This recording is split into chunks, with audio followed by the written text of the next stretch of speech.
పంచాయతీ అనుమతి లేఅవుట్లపై గత సర్కార్ పేచి.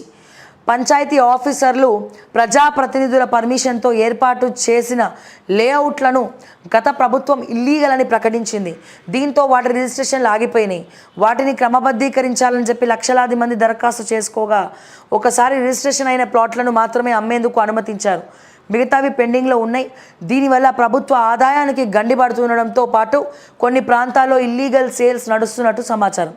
ఫస్ట్ టైం రిజిస్ట్రేషన్లకు నో, రీసేల్కు ఓకే. ఒకే వెంచర్లో డిఫరెంట్ డెసిషన్స్. గ్రామాలు పట్టణాల్లో ఇలాంటివి ఎన్నో ప్లాట్లు. కొత్తదారులు వెతుకుతున్న రియల్టర్లు, యాజమాన్యాలు. 4 ఏళ్లుగా ప్రభుత్వ ఆదాయానికి గండి. ఒకటే నాకు రీసెంట్గా నా దృష్టికి వచ్చింది. ఇది ఒకటి, రిజిస్ట్రేషన్ చేసిన వాళ్ళకే మళ్ళీ వేరే కొత్త వాళ్ళకి ఒకటే ప్లాట్ చూపించి దాని మీదనే అందరికీ రిజిస్ట్రేషన్లు చేస్తున్నారు. మొత్తం కూడా దందాలు చేస్తున్నారు. ఇటువంటి వాళ్ళని ప్రభుత్వాలు, పోలీసులు కూడా వెనుకపోంటి ఎంకరేజ్ చేస్తున్నారు. సో త్వరలో ఈ ఒక సబ్జెక్ట్తో మేము ముందుకు రాబోతున్నా.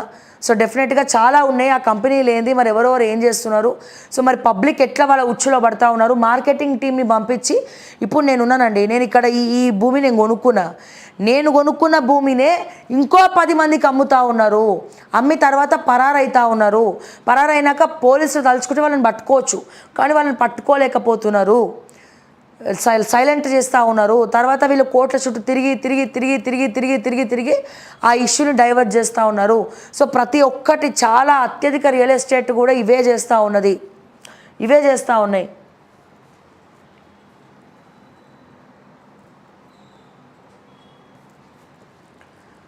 అమ్మ బయలుని కాదు. తర్వాత మరో 3 రోజులు వర్షాలే. కేరళలో నిఫా వైరస్ కలకలం. మజ్లిస్తో 2 పార్టీల దోస్తీ. కాంగ్రెస్, బీఆర్ఎస్ పార్టీలపై కీలక వ్యాఖ్యలు చేసిన కేంద్ర మంత్రి కిషన్ రెడ్డి. హాట్గా అఖిలపక్షం. తెరపైకి 3 రాష్ట్రాల ప్రత్యేక హోదా డిమాండ్. నీటి సమస్యను సభలో చర్చించాలని కాంగ్రెస్ పట్టు. నేటి నుండి ప్రారంభం కానున్న వర్షాకాల పార్లమెంట్ సమావేశాలు. 23న ఆర్థిక బడ్జెట్ ప్రవేశపెట్టనున్న ఆర్థిక మంత్రి నిర్మలా సీతారామన్. ఇవి ఇందాక మనం చూసుకున్నాం. రిజర్వేషన్ల చిచ్చు. స్వాతంత్ర సమరయోధుల కుటుంబ సభ్యులకు ఉద్యోగాల్లో 30% రిజర్వేషన్. బగ్గుమన్న విద్యార్థులు, నిరుద్యోగులు. హింసాత్మకంగా మారిన నిరసనలు. ఇప్పటి వరకు 115 మంది మృతట. కోటాను 5%కి తగ్గించాలన్న సుప్రీం. బంగ్లాదేశ్ రిజర్వేషన్ల చిచ్చు తీవ్ర స్థాయిలో రగులుతున్న వేళ ఆ దేశ సుప్రీంకోర్టు అత్యంత కీలక తీర్పునిచ్చింది. వివరాల్లోకి వెళ్తే, దేశ స్వాతంత్రం కోసం పోరాడిన వారి కుటుంబ సభ్యులకు ప్రభుత్వ ఉద్యోగాల్లో 30% రిజర్వేషన్లు ఇస్తూ బంగ్లాదేశ్ ప్రభుత్వం తీసుకున్న నిర్ణయం మరి విద్యార్థుల ఏమంటారు వాళ్ళ ఘోషకు కారణమైంది. ఈ రిజర్వేషన్లు ఏ రిజర్వేషన్ అయినా సరే ఈ రిజర్వేషన్లు తీసేస్తేనే నిజంగా ఎవరైతే చదువుకుంటారో వాళ్ళకే ఉద్యోగం వచ్చేటట్టు ఉండాలి. ఈ రిజర్వేషన్ల వల్ల చాలామంది రోడ్ల మీద పడే పరిస్థితి వస్తూ ఉన్నది. సో చాలామంది కళలను నెరవేర్చలేనటువంటి పరిస్థితి వస్తూ ఉన్నది.